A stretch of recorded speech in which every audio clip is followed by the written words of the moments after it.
यार मुझे बहुत अच्छा लग रहा है। तुम न होते तो काली दाल के मजे ना होते, जूस की दुकान पे संतरे सजे ना होते, माँ के हाथ की रोटी उसका प्यार ना होता,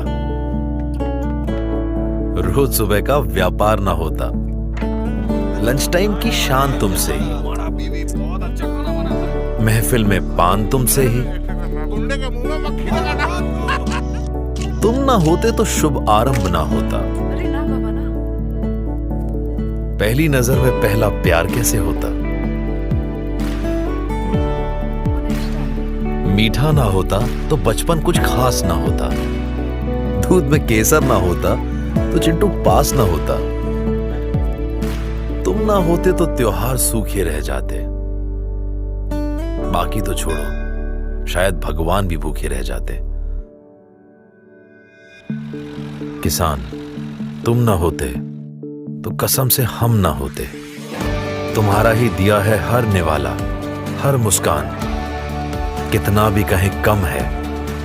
थैंक यू किसान। आप खाओ पियो ऐश करो, हम यहाँ खेतों में है ना। Kochas farmer producer company limited. किसान के हित में, देश के हित में।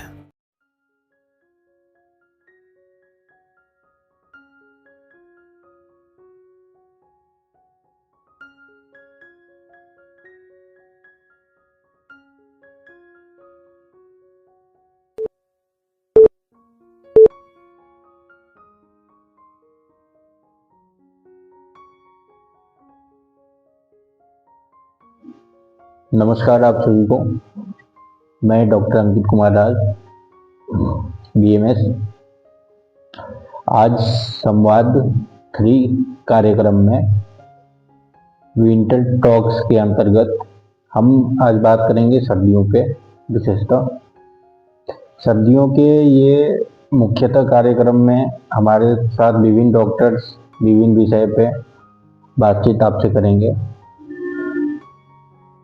कार्यक्रम को शुरू करने से पहले मैं कौन से डॉक्टर किस विषय पे चर्चा करेंगे उसके बारे में थोड़ा सा जान लेते हैं। मैं यानी कि डॉक्टर अंकित कुमार दास, मैं इंट्रोडक्शन EFPO कंसल्टेशन और मैं इस कार्यक्रम का समापन करूंगा। उसके बाद डॉक्टर मनीष कुशवाहा जो कि विषय सर्दियों से बचने के लिए क्या आहार विहार लेना चाहिए, किस तरीके से खान पान, किस तरीके से रहन सहन होनी चाहिए, उस पर डॉक्टर मनीष कुशवाहा चर्चा करेंगे। उसके बाद तीसरे क्रम में डॉक्टर अमित विश्वास हमसे जुड़ेंगे और हम लोग के बीच वो सर्दियों में मुख्यतः होने वाली जो रोग हैं उन पे वो चर्चा करेंगे। फिर उसके बाद डॉक्टर लोकेश चौहान विषय सर्दियों में सामान्य संदेश और सलाह आपके बीच देंगे कि क्या सर्दियों में सामान्य संदेश रहने चाहिए, क्या सलाह है विभिन्न लोगों के लिए, उनके बारे में वो चर्चा करेंगे। उसके बाद अगली कड़ी में डॉक्टर वर्षिता सिंह जो कि ठंड में महिलाओं में जो होने वाले रोग हैं, जो सर्दियों में महिलाओं में रोग हो जाते हैं, उस पे डॉक्टर वर्षिता सिंह हमसे जुड़ेंगी। उसके बाद सर्दियों में मुख्यतः जो गर्भवती, धात्री और जो शिशु बालक को सर्दियों में बचने के लिए या बचाने के लिए जो मुख्यतः क्या क्या उपाय हैं, क्या क्या उससे जुड़ी समस्या है, उसका समाधान करने के लिए डॉक्टर तनीषा त्यागी हमारे साथ जुड़ेगी। उसके बाद सर्दियों में मुख्यतः जो गर्भवती, धात्री और जो शिशु बालक को सर्दियों में बचने के लिए या बचाने के लिए जो मुख्यतः क्या क्या उपाय हैं, क्या क्या उससे जुड़ी समस्या है, उसका समाधान करने के लिए डॉक्टर तनीषा त्यागी हमारे साथ जुड़ेगी। फिर उसके बाद मैं EFPO हेल्थ चिकित्सा परामर्श कह लीजिए, IEFU हेल्थ कंसल्टेशन कह लीजिए, उस पर मैं विशेष रूप से चर्चा करूंगा। उसके बाद फिर हमारे साथ कंपनी के डायरेक्टर श्री अशोक कुमार जी जुड़ेंगे, जो कि इस कार्यक्रम का समापन सह धन्यवाद ज्ञापन करेंगे।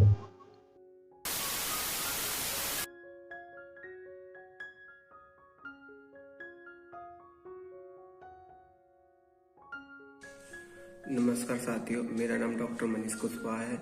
आज मैं संवाद 3 के अंतर्गत विंटर टॉक में सर्दियों के मौसम में किस प्रकार का हमें आहार विहार लेना है तो उसके बारे में आपको बताऊंगा।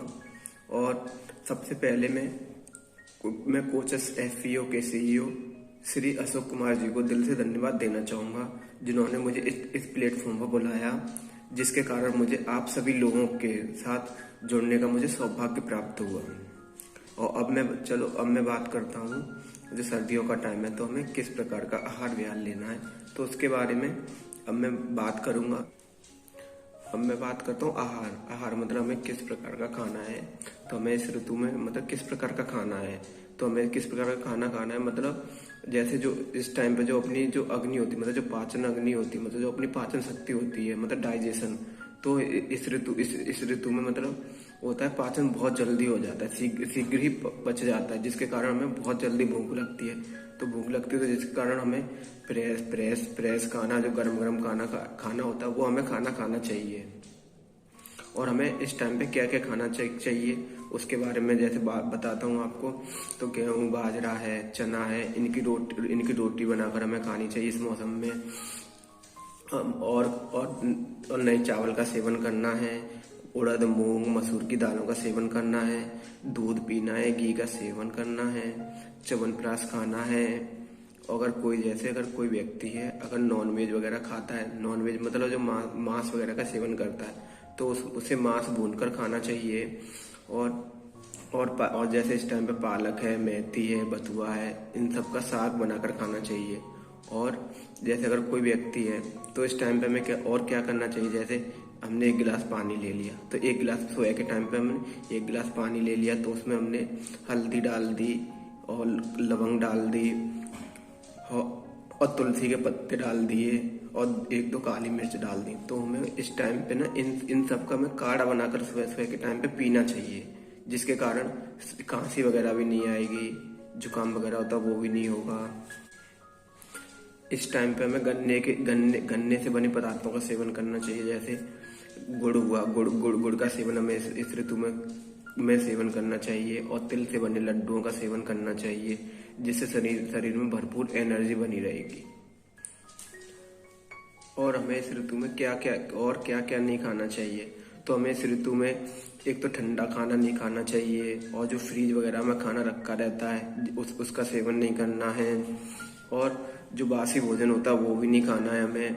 और खास तौर से जो दही होता है, दही का सेवन तो हमें बिल्कुल भी नहीं करना है इस ऋतु में। अगर कोई थोड़ा बहुत भी कर रहा है तो दिन में थोड़ा बहुत खा सकता है, पर रात्रि के टाइम पे तो बिल्कुल ही सेवन नहीं करना है। और इस ऋतु में सत्तू है, जो सत्तू होता है, लोग ज्यादा गर्मियों में सत्तू वगैरह खाते हैं, तो हमें इस ऋतु में सत्तू का सेवन बिल्कुल भी नहीं करना है। और जो रूखा है, सूखा है, ऐसे मांस का सेवन नहीं करना है। और अरहर की दाल हुई, चने की दाल हुई, इन सब का हमें इस ऋतु में सेवन नहीं करना है।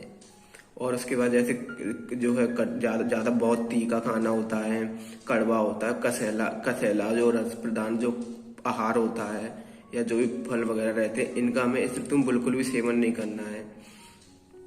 अगर इस टाइम पे जो आहार विहार बताया गया, जैसे उड़द की दाल है, चने की दाल है, अगर कोई व्यक्ति इन दालों का, या फिर जैसे सूखा रूखा जो मांस है, दही वगैरह, इनका अगर कोई सेवन करता है इस ऋतु में, तो उसे क्या कब्ज होने लगेगी, कब्ज और एसिडिटी होने लगेगी। जैसे देखा होगा लोगों में यहाँ पे जो चेस्ट रीजन होता है, यहाँ पे उनके जलन होने लगती है, और उनका डाइजेशन भी सही से नहीं होगा, और शरीर में थकावट होगी,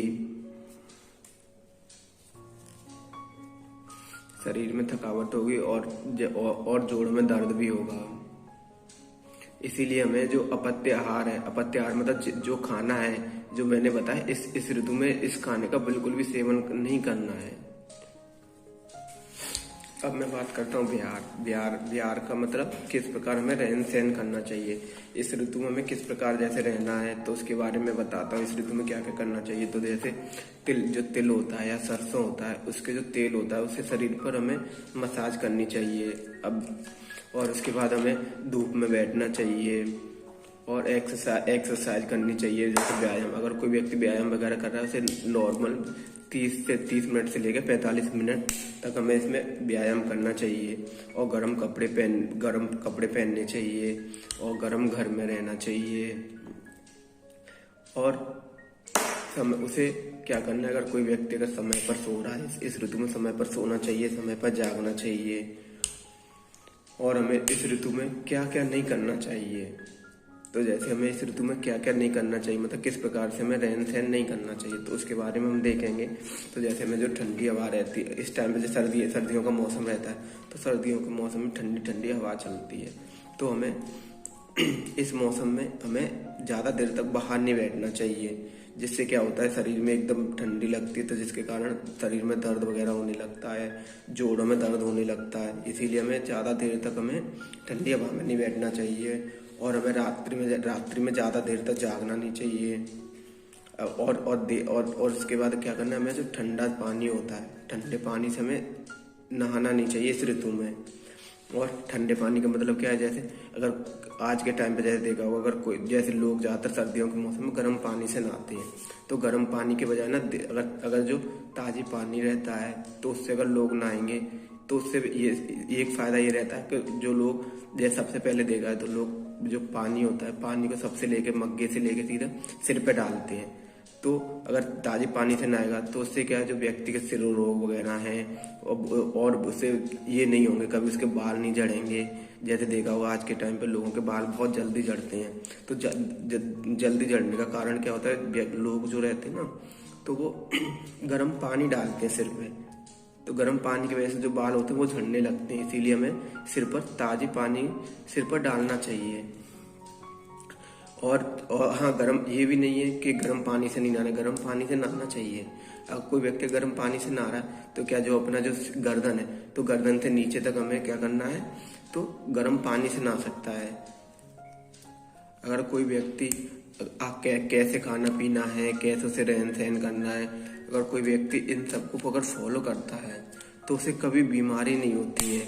बीमारी नहीं होगी तो जिसके कारण क्या होगा, जो व्यक्ति है उसकी रोग प्रतिरोधक क्षमता है वो बढ़ेगी। अगर रोग प्रतिरोधक क्षमता बढ़ेगी तो उसके कारण उसकी जो इम्यूनिटी बढ़ेगी, जिसके कारण आज जो सर्दी है, जुकाम है, ये सब उससे होगा ही नहीं कभी भी व्यक्ति को।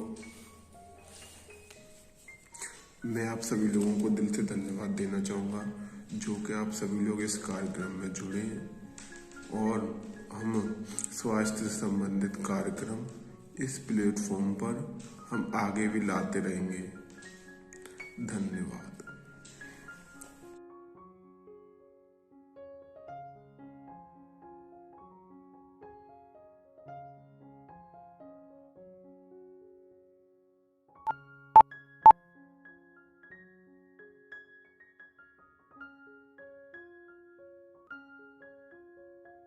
नमस्कार भाइयों और बहनों, मैं हूं डॉक्टर अमित विश्वास और आज संवाद 3 विंटर टॉक्स के अंतर्गत एक बहुत ही चर्चा महत्वपूर्ण बात पे करने वाले हैं। हमारा जो टॉपिक है आज का, सर्दी के मौसम में कौन कौन सी बीमारियां होती है और उससे कैसे बचा जाए। आजकल देख सकते हैं ठंडी का मौसम बहुत ही चल रहा है और सर्दियों में बहुत ही हर किसी को कुछ ना कुछ प्रॉब्लम हो रही है। तो क्या क्या दिक्कत हो रही है आजकल, उस पर भी चर्चा करेंगे और इसका समाधान। और आप घर बैठे, जैसे कि आप जानते हो मैं आयुर्वेदा डॉक्टर हूं, तो घर में जो भी आपके मसाले हैं, जो भी आसपास आपको ग्रीन लीव्स दिख रही है, जो छोटी मोटी चीजें, उससे आप कैसे समाधान करें, वो सारी आज बातें जानेंगे। ठीक है, तो सबसे पहले मैं एफपीओ के सीईओ श्री अशोक कुमार जी का धन्यवाद करता हूं, जिन्होंने मुझे यहां बोलने का मौका दिया और आप सभी से जुड़ने का अवसर दिया। तो सर्दी के मौसम में शरीर में कैसे प्रभावित कौन कौन से रोग होते हैं उस पर चर्चा करते हैं।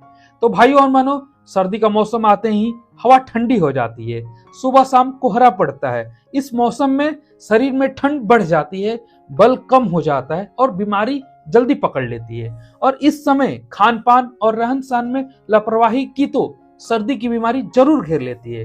तो सर्दी में होने वाली बीमारियां जानते हैं कौन कौन से। तो गांव देहात में सर्दी के समय अक्सर ये तकलीफें देखी जाती है, जैसे सर्दी जुकाम, नाक बहना, छींक आना, गला बैठ जाना और खांसी, सूखी खांसी या बलगम वाली खांसी, ये सब नॉर्मल आपको दिखते हैं। और बुखार आना, शरीर टूटना, ठंड लग जाना, कमजोरी, ऐसी बीमारी आपको दिखती रहती है। और सबसे जो खास कर में हमारे जो ओल्ड एज हैं, जिनकी उम्र 50 से बढ़ गई है, उनके देखते होंगे अधिकांश घुटने में दर्द होता है, कमर में दर्द होता है, कंधा दुखने लग जाता है। खासकर बुजुर्गों में ये सब दिखता रहता है। और बहुत सारी और दिक्कतें होती है, सांस की दिक्कत होती है, दमा होती है, ठंडी हवा लगते ही सांस फूलने लगती है, कब्ज और पेट की समस्या तो आमतौर पर दिखती है, पेट साफ न होना और गैस बनना। और स्किन प्रॉब्लम की बात करें तो वो हाथ पैर फटना, खुजली होना, ये सब आपको ठंडे में, सर्दी जुकाम में ऐसे दिखते रहते हैं। और सर्दी की बीमारियों से बचाव के घरेलू क्या क्या उपाय है, मैं अब उस पर चर्चा करूंगा। अब मैं आपको बहुत आसान और घर में मिलने वाले उपाय बताने जा रहा हूं। तो सबसे पहले खाने पीने का ध्यान रखें, जो भी खाएं गरम गरम खाना खाएं, दाल, सूप, सब्जी, खिचड़ी खाएं, अदरक, लहसुन, हल्दी का इस्तेमाल करें, ठंडा पानी ना पिए, बासी खाना ना खाएं, ज्यादा मीठा और तला खाना इनसे बचे। काढ़ा जरूर पिएगा। इस सर्दी खांसी से बचने के लिए अब काढ़ा कैसे बना पाएंगे, तो कुछ नहीं करना, आसपास तुलसी होती है, हर घर में तुलसी होती है, तुलसी लेनी है, अदरक लेनी है, काली मिर्च लेनी है और दालचीनी लेनी है। उसको आराम से कूट के, जितना भी पानी, अब 1 लीटर पानी करते हो तो आधा उसका उड़ा दे, आधा लीटर बच जाए तो उसको सिप सिप करके गर्म ही आप पी सकते हैं कप में लेके। तो ये आपका घर बैठे काढ़ा हो गया और सबसे अच्छा एंटीबायोटिक आपकी घर बैठे बन गई। तो जो भी आपको वायरल्स ये सब चल रहे सर्दी खांसी, इसमें आपको बहुत अच्छा आराम मिलेगा। और तेल मालिश जरूर करें ठंड में, रोज सरसों का तेल या तिल का तेल, आपके घर में अगर सरसों का तेल है और गांव देहात में मिल जाती है आसानी से, तो सरसों का तेल को थोड़ा सा उबाल के आप जरूर मालिश करें, जिससे घुटने, कमर, हाथ पैर और तलवे में हल्की मालिश करें। इससे क्या होगा, इससे दर्द कम होता है और शरीर गर्म रहता है। हाँ, और सबसे बड़ी चीज, नाक में तेल जरूर डालें रोज सुबह शाम। नाक में 2 बूंद तिल का तेल या देसी घी, अगर आपके पास तिल का तेल है या देसी घी है तो उसको थोड़ा गर्म करके हल्का सा ये अपनी उंगली से लेकर 2 बूंद इससे उसमें लेके और नाक में 2 बूंद जरूर सुबह शाम जरूर डालें। ये भी आपके बहुत सारे रोग को, रोग प्रतिरोधक क्षमता बढ़ाएगी इससे। हाँ, और ये जो आपको ठंडी में जो भी चल रही है, इसमें धूप जरूर ले, कम से कम सुबह 20 या आधे घंटे मिनट धूप में बैठना बहुत जरूरी है। धूप से क्या होती है, हड्डियां मजबूत होती है, शरीर में ताकत होती है। और हाँ, सबसे और खास बात यह है कि रहन सहन का ध्यान रखें, जैसे ठंडी हवा से बचे, ठंडी हवा में खुले में ना जाए, हमेशा कवर करके रहे, जैसे मोटी जो स्वेटर है, अपना कोट है, वो हमेशा ढक कर रहे। रात में देर तक ना जागे, गीले कपड़े ना पहने। और सबसे बड़ी चीज है कि आपको ऐसी बीमारी हो रही तो कब आपको, ये तो मैं बता दिया घरेलू नुस्खा कि आप ऐसा चल रहे हैं आपके साथ, तो ये सब छोटी मोटी चीजें, आप नाक में घी डाल सकते हैं, तेल का मालिश कर सकते हैं, काढ़ा जरूर पिए, ठंडी बासी खाना नहीं खाना है, ये सब छोटी छोटी चीजें। हाँ, अगर आप ज्यादा बीमार है, बुखार बहुत दिन से हो रही है, ज्यादा तकलीफ हो रही है, तो कब डॉक्टर को आपको दिखाना चाहिए। तो अगर बुखार 2-3 दिन से ज्यादा रहे, अगर 2-3 दिन तक नॉर्मल तो काढ़ा उड़ा पी सकते हैं, लेकिन अगर 2-3 दिन से ज्यादा है तो क्या करना है, आपको डॉक्टर से मिलना है। सांस लेने में ज्यादा तकलीफ हो रही है, फिर डॉक्टर से मिलना है। बच्चे आप बुढ़ा बहुत कमजोर लगे तो फिर डॉक्टर से जरूर मिले। फिर आप अपना घरेलू नुस्खा ना ही अपनाएं, फिर वहां पे डॉक्टर, जो भी नजदीकी डॉक्टर, आप उनसे कंसल्ट करें, ठीक है। और अंतिम संदेश मेरा यही रहेगा भाइयों और बहनों, सर्दी का मौसम डरने का नहीं है, बस समझदारी में रहने का है। अगर सही खाना, सही दिनचर्या और थोड़ा सा ध्यान रखा जाए तो बीमारी पास भी नहीं आएगी। तो आप सभी के लिए KFPC की ओर से चिकित्सा परामर्श केंद्र उपलब्ध है, जहां आप ऑनलाइन स्वास्थ्य सलाह भी ले सकते हैं। तो आप सभी का समय देने के लिए बहुत बहुत धन्यवाद। स्वस्थ रहे, खुश रहें और अपने परिवार का ध्यान रखें। बहुत बहुत धन्यवाद। मैं हूं आपका डॉक्टर अमित विश्वास। हम लोग ऐसे ही आते रहेंगे, कुछ हेल्थ टिप्स हर सीजनल वाइज ये प्लेटफॉर्म पर मिलते रहेगी। फिर मिलते हैं ऐसे ही अपडेट के साथ, तब तक के बाय, टेक केयर, नमस्कार। मैडम, राजमा चुटकी में पकेगा। अच्छा, लिख के दीजिएगा। लिख के तो बेस्ट चावल खुल के खिलेगा। लिख के दे दो। क्या मैडम, आशीर्वाद आटा फुल्का ऐसे फूलेगा कि आप फूले नहीं समाएंगी। ये खुद लिख के दे रहे हैं, स्कैन कीजिए। क्वालिटी सर्टिफिकेट 100% आटा, 0% मैदा, 40 से भी ज्यादा टेस्ट। गेहूं पे रोटी औरों से ज्यादा नरम। आशीर्वाद आटा, क्वालिटी का वादा। लिख के ले लो।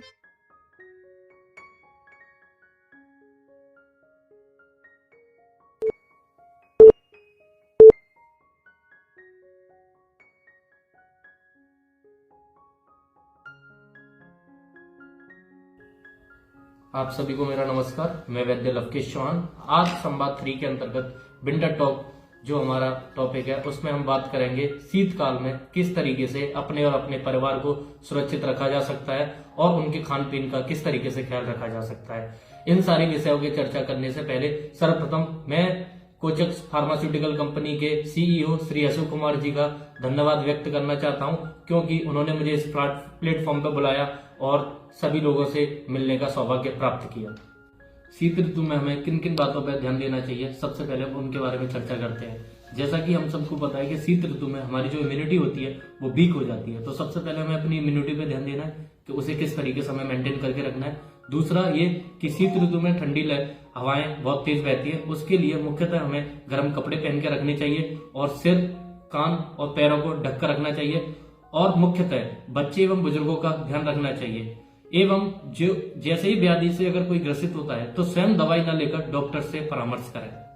अब हम स्वास्थ्य संबंधित कुछ बिंदुओं पर बात करते हैं, जैसे कि सुबह डेली गुनगुने पानी से हमें स्नान करना चाहिए, सुबह धूप का सेवन करना चाहिए, नियमित रूप से 6 से 8 घंटे की हमें नींद लेनी चाहिए और जो भी जुकाम, बुखार, खांसी से कोई भी पीड़ित व्यक्ति है उससे हमें दूर रहना चाहिए।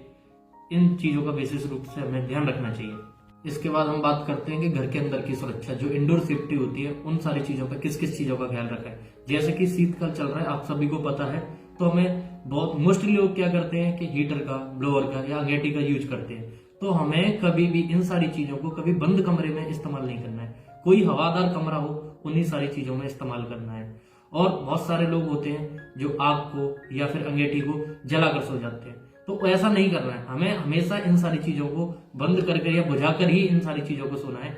और गीजर का लोग इस्तेमाल करते हैं या और अदर इलेक्ट्रॉनिक डिवाइसेस होती है उनका इस्तेमाल करते हैं, तो उन सारी चीजों को बार बार समय समय पर चेक करते रहना चाहिए, कहीं कोई इन सारी चीजों में कोई दिक्कत तो नहीं आ रही है। और कोई भी जैसे कि फर्श होता है, उन सारी चीजों को हमेशा सूखा रखें ताकि किसी बच्चे को या बुजुर्ग का फिसलने का डर ना रहे। अब हम बात करते हैं सर्दियों में किस तरीके का खान पान रखना चाहिए। सर्दियों में हमें मुख्यतः ताजा, गर्म और हरे पत्तेदार सब्जियों का सेवन करना चाहिए, ड्राई फ्रूट्स का सेवन करना चाहिए। सर्दियों में डिहाइड्रेशन की प्रॉब्लम भी बहुत सारे लोगों को होती है, तो 8 से 10 गिलास हमें पानी का सेवन करना चाहिए। ठंडा भोजन का सेवन नहीं करना चाहिए। दूध, घी और दही को सीमित मात्रा में सेवन करना चाहिए। अब हम शारीरिक और मानसिक स्वास्थ्य के बारे में बात करेंगे, तो सबसे पहले हमें प्रतिदिन योगा करना चाहिए, उससे ध्यान केंद्रित करना चाहिए, उससे हमारी सकारात्मक सोच रहेगी और तनाव दूर रहेगा। और अपने परिवार को समय देना चाहिए और समाज में लोगों से जुड़ा रहना चाहिए। आगे भी कोचेस फार्मास्यूटिकल कंपनी की तरफ से इसी प्लेटफॉर्म पर स्वास्थ्य संबंधित जानकारी आपको दी जाएगी और आगे भी जो भी हेल्थ रिलेटेड कैंप होंगे वो आपको इसी प्लेटफॉर्म पर बता दिए जाएंगे। हमसे इसी तरीके से आगे भी हमेशा इसी तरीके से जुड़े रहें और अपना प्यार हमें देते रहें। बहुत बहुत धन्यवाद। स्वस्थ रहो, मस्त रहो।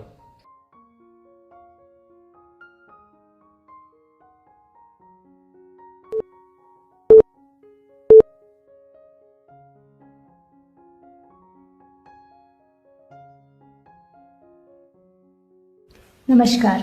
सबसे पहले मैं कोचेस एफपीओ के सीईओ श्री अशोक कुमार जी का धन्यवाद करना चाहूँगी, जिन्होंने मुझे इस प्लेटफॉर्म पर बुलाया और आज मुझे आप सभी के बीच जुड़ने का सौभाग्य प्राप्त हुआ। मेरा नाम वर्षिता सिंह है और मैं आज संवाद 3 के अंतर्गत विंटर टॉक्स के माध्यम से ठंड में महिलाओं में होने वाले कुछ सामान्य व्याधियों और उनके समाधान के विषय पर चर्चा करना चाहूँगी। तो सबसे पहले मैं त्वचा की समस्याओं की बात करूं तो ठंड के मौसम में रूखी सूखी सी हवा चलती है, हम पानी अधिक मात्रा में नहीं पीते हैं, धूप की भी कमी होती है, जिसके चलते हमारी जो त्वचा होती है उसमें नमी की कमी हो जाती है।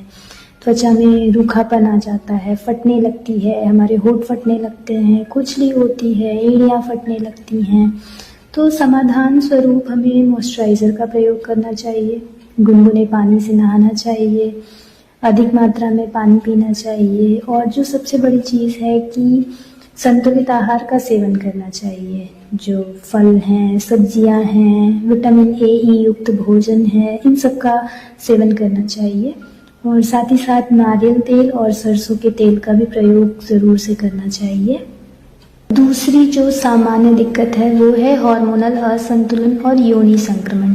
ठंड में हम आलस करते हैं, शारीरिक गतिविधियां कम होती हैं, व्यायाम भी नहीं करते हैं, दिन भर बस बिस्तर में पड़े रहते हैं। इन सब के चलते जो हमारे शरीर के भीतर हार्मोन्स होते हैं वे असंतुलित हो जाते हैं और कई बार हम टाइट और गीले कपड़े भी पहने रह जाते हैं और अपनी व्यक्तिगत स्वच्छता पर ध्यान नहीं देते हैं। इन सब के चलते योनि संक्रमण हो सकता है। तो इनके कुछ लक्षणों की बात करें तो योनि से असामान्य रूप से कोई स्राव हो सकता है, अनियमित रक्तस्राव हो सकता है, जो हमारा मासिक धर्म होता है वो भी डिस्टर्ब हो जाता है, वो भी बिगड़ जाता है, अनियमित हो जाता है, थकान रहती है, चिड़चिड़ापन रहता है। अब इसके समाधान स्वरूप स्वच्छता पर विशेष ध्यान रखें। सूती अंतःवस्त्र पहनना चाहिए, नियमित रूप से स्नान करना चाहिए, नियमित रूप से व्यायाम करें, आलस में ना पड़े रहें, हर समय शारीरिक गतिविधियों को बिल्कुल पूरी तरीके से ना रोकें और संतुलित आहार का सेवन करें और साथ ही साथ पर्याप्त मात्रा में नींद भी बहुत ज़रूरी है और इसके साथ आवश्यकता पड़ने पर अपने चिकित्सक से परामर्श ज़रूर लें। तीसरी जो सामान्य दिक्कत है जिसके बारे में कोई चर्चा नहीं करता वो है मौसम के कारण होने वाले भावात्मक विकार। तो ठंड में सूर्य की प्रकाश न मिलने के कारण हमारा जो मन होता है वो अवसाद की ओर जाने लगता है, उदासी छाई रहती है, निराशाग्रसित रहता है मन, कुछ करने का मन नहीं करता और अगर आप कुछ कर भी रहे हैं तो उसमें एकाग्रता की कमी होगी, ऊर्जा की कमी महसूस होगी। तो इन सब के समाधान के लिए हम सुबह धूप में कुछ समय बिताएं, योग करें, प्राणायाम करें, व्यायाम करें, सकारात्मक गतिविधियां करें, सकारात्मक सोचें, मन को प्रसन्न रखें। चौथी जो आम तौर पर देखे जाने वाली समस्या है महिलाओं में वो है एनीमिया। आयरन, फोलिक एसिड और विटामिन B12 की कमी के कारण होती है एनीमिया।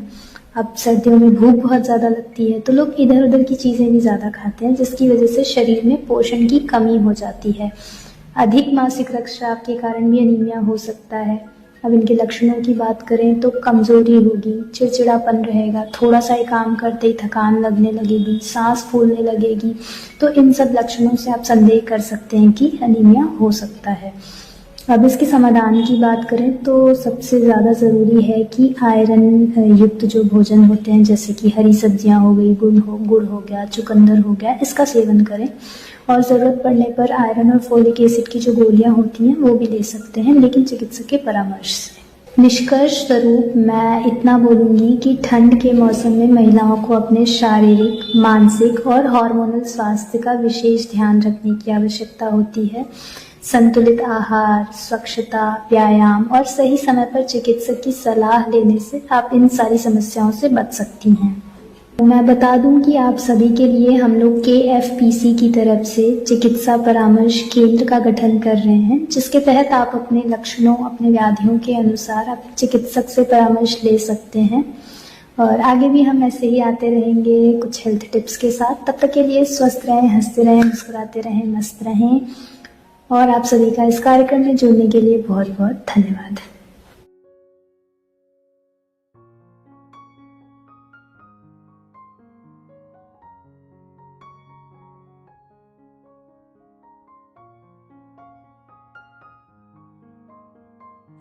Good evening everybody. नमस्कार, मेरा नाम तनीषा त्यागी है और आज हम यहाँ विंटर टॉक्स के इस विशेष सत्र संवाद 3 में एक बहुत ही महत्वपूर्ण विषय पर चर्चा करने के लिए एकत्रित हुए हैं। सर्दियों में सुरक्षा, आहार और विहार, विशेषकर उन लोगों के लिए जो हमारे समाज की सबसे अनमोल कड़ी है। हमारे गर्भवती महिलाएं, स्तनपान कराने वाली माताएं और हमारे नन्हे मुन्ने बच्चे।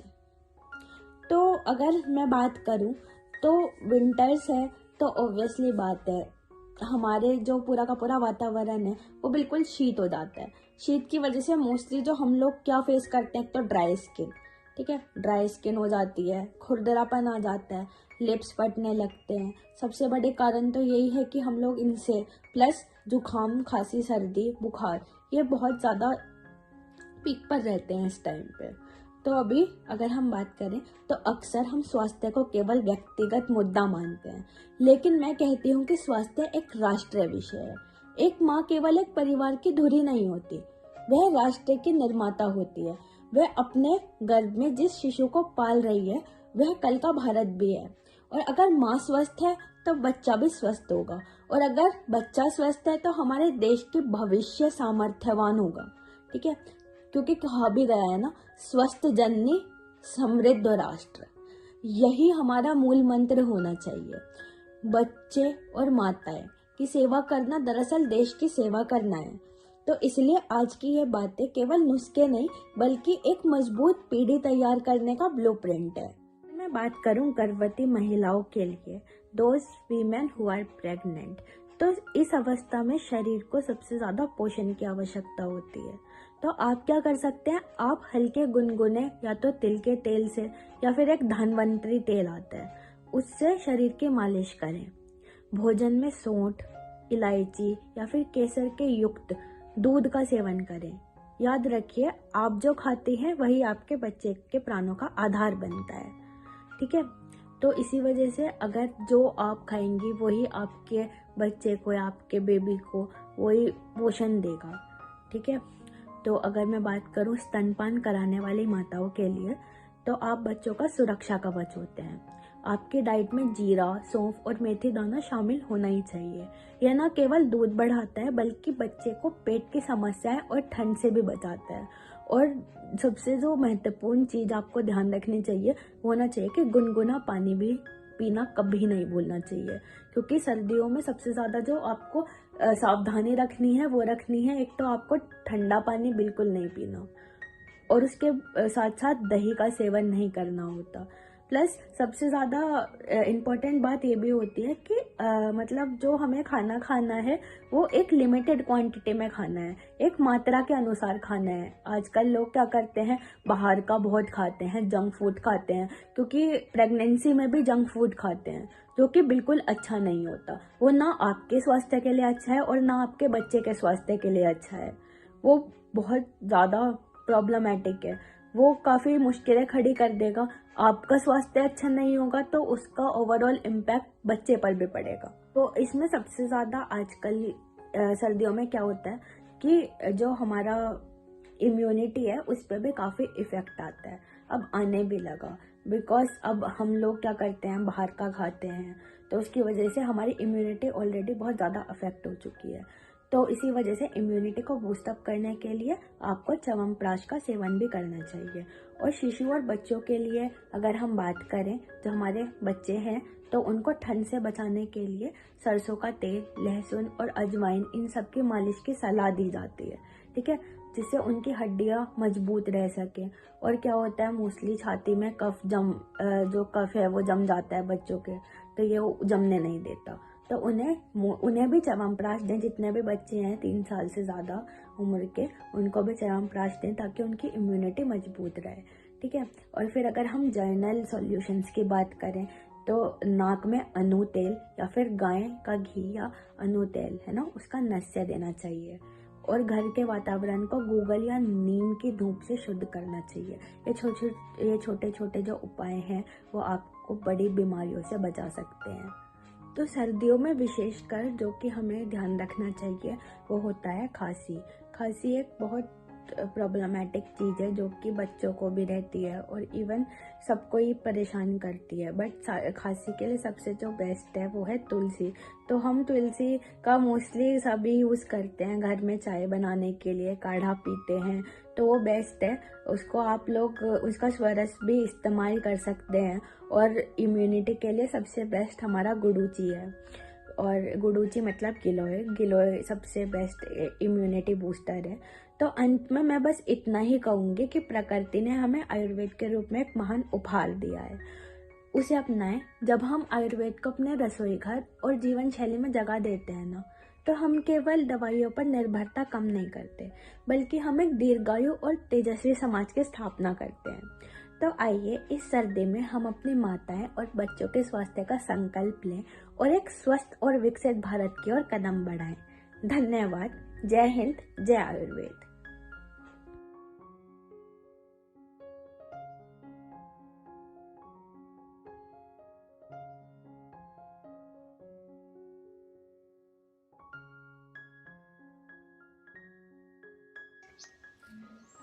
आप सभी को मेरा नमस्कार। मैं Ashok Kumar, Kochas farmers producer company, CEO सह डायरेक्टर, रूपी रोहतास, बिहार। आज संवाद 3 के अंतर्गत विंटर टॉक्स में जुड़ने वाले सभी प्रतिभागियों को धन्यवाद देता हूं। आप सभी को बताते हुए यह खुशी हो रही है कि हमारी पूरी टीम ने, कोचस एफपीओ की पूरी टीम ने ईएफपीओ चिकित्सा परामर्श केंद्र का कार्यक्रम शुरू किया है। उसी के तहत आज संवाद 3 का आयोजन किया गया है, जिसमें जुड़ने के लिए सभी प्रतिभागियों को धन्यवाद देता हूं। और मैं सभी प्रतिभागियों से निवेदन करूंगा, या जिन किसान भाइयों को किसी प्रकार से कोई भी रोग व्याधि स्वास्थ्य से संबंधित कोई परेशानी हो, तो दिए गए व्हाट्सएप नंबर पर चिकित्सक से निःशुल्क परामर्श ले सकते हैं। और अंत में मैं इस कार्यक्रम में जुड़े हुए सभी चिकित्सक गण को भी धन्यवाद देना चाहूँगा, क्योंकि अपना कीमती समय निकाल करके हमारे किसान भाइयों को मार्गदर्शन देने का काम किया। धन्यवाद। जय जवान, जय किसान, जय विज्ञान।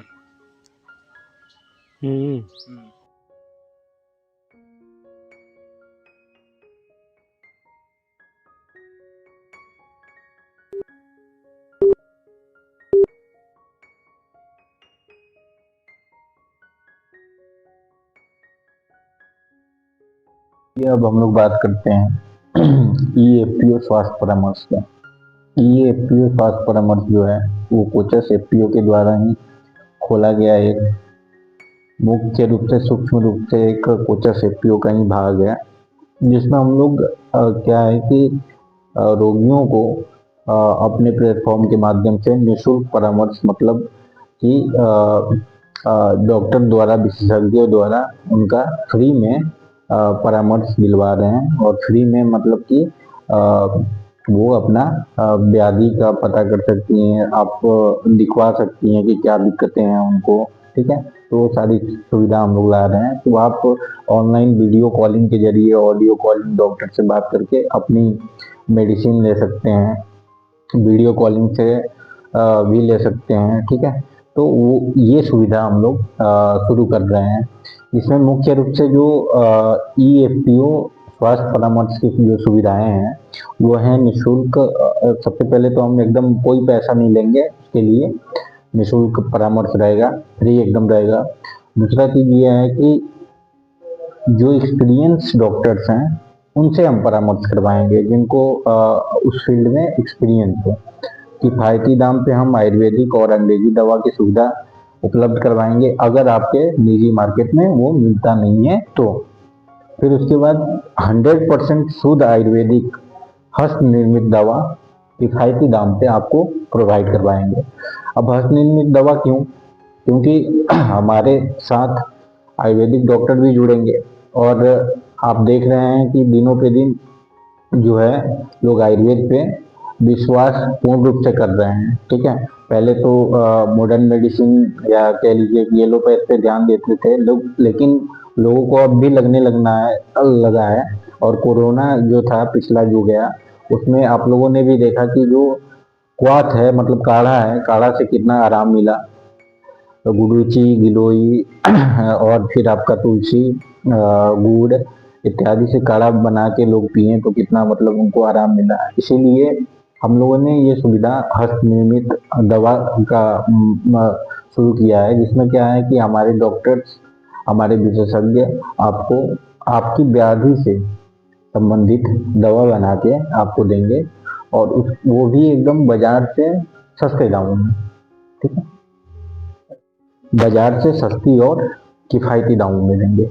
आगे क्या है कि ज़्यादातर देखते हैं कि आप हॉस्पिटल में भी कोई जाते हैं तो सही प्रकार से आपकी इलाज नहीं हो पाती है, सही डॉक्टर्स नहीं मिलते हैं, मिलते भी हैं तो कभी जेआर से आपकी मुलाकात हो जाती है, नहीं तो फिर कभी वो डॉक्टर्स मिलते नहीं हैं। तो हम लोगों ने एक आपके निजी जो शहर है उसमें हम कोशिश ये कर रहे हैं कि सारे जगहों पे मतलब इलाज आपका हो पाए, आपको आपातकालीन स्थिति में आपको वहाँ हॉस्पिटल में बेड मिल पाए। इसके लिए हमारी पूर्णतः चल रही है प्रयास, और आप हमें दिए गए नंबर पे आप कॉल भी कर सकते हैं इसके लिए। तो हम लोग ये सुविधा ला रहे हैं। और अंततः क्या है कि ये जो जांच है खून पेशाब वाली, हम लोग घर बैठे बॉय, डिलीवरी बॉय आपका आएगा, सैंपल कलेक्ट करके लेके जाएगा और आपके जो जांच होगी आपके मोबाइल के पर भेज दी जाएगी। ठीक है, तो हम लोग ये भी सुविधा ला रहे हैं कि घर बैठे फुल बॉडी जांच आपकी हो जाएगी। अब बात करते हैं ईएफपीएस स्वास्थ्य केंद्र में क्या आपके विभाग रहेंगे। तो सबसे पहले हम बता दें कि स्त्रियों के लिए हम लोगों ने विशेषकर स्त्री डॉक्टर्स और फुल्ली एक्सपीरियंस हम लोग उपलब्ध हैं हम लोग के परामर्श केंद्र में। तो जो भी हमारी बहनें, जो भी हमारे माताएं बहनें हैं वो परामर्श ले सकती हैं।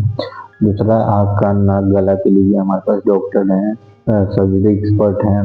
बुजुर्गों में जो हड्डियों की, जोड़ों की दर्द की समस्या हो रही है इसके लिए भी हमारे पास डॉक्टर्स हैं।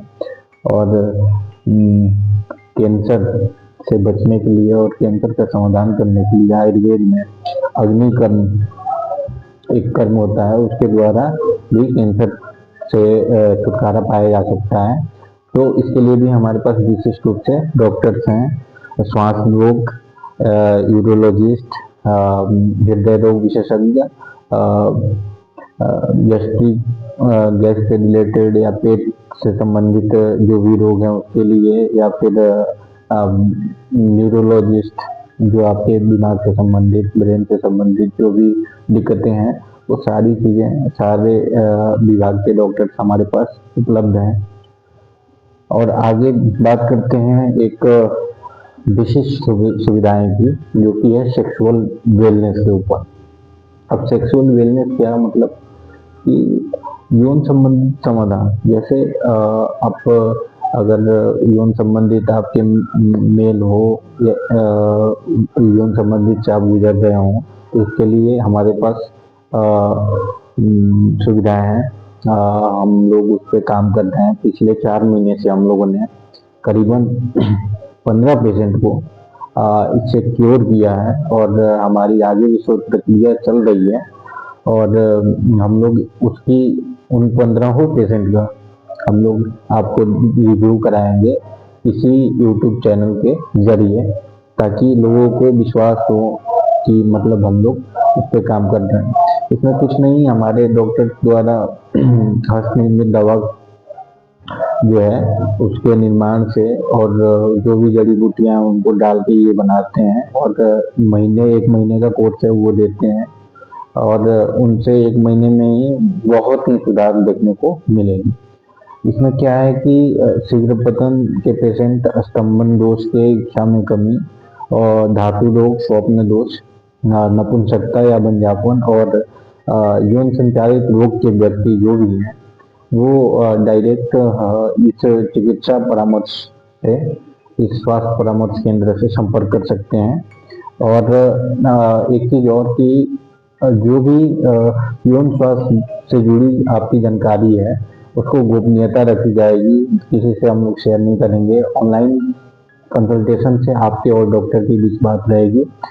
दूसरी चीज, कोई भी चीज बोलने में झिझकियाहट करना नहीं है और आपकी जो इस समस्या का समाधान है हमारे डॉक्टर्स हस्त निर्मित औषधि बना के आपको देंगे और उस कोर्स से फायदा क्या है नहीं है आप डायरेक्ट डॉक्टर से संपर्क करके बात कर सकते हैं।